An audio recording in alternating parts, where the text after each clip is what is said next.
محترم د دنیا ژوند د دنیا راحتونه د دنیا خوبونه د دنیا ګاړې بنگلې دا هر څه فاني دي او د آخرت ژوند د آخرت راحتونه هغه دایمي دي. لہذا عقلمند ته پکار دي چې په دې پالي دنیا باندې دوکه نشي، د دې دنیا تکلیفونه د ابدي ژوند خکولو دپاره برداشت کړي.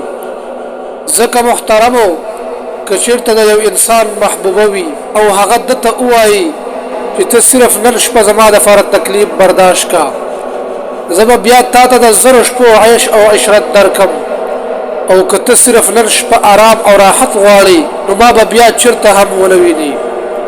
نو که دا کس هر څومره پوخ عاشق وي او جدایي دته ډېر تکلیف ورکوي، خدا به بیا هم دا یوه شپه ښه په تکلیف او په خوشحالۍ سره برداشت کړي. ځکه محترمو دته پته ده که چېرته صرف نن دا شپه په تکلیف برداشت کړم نو بیا به د زرو شپو خوند اخلم. دغه شان محترمو د دنیا ژوند دا د آخرت په مقابله کې هیڅ حیثیت نه لري. نو که یو سړی د دنیا تکلیفونه برداشت کړي، په دې کې د الله جل شانه عبادت وکړي، نو د ده د آخرت دایمي ژوند به بیا د خوشحالۍ او راحت وي.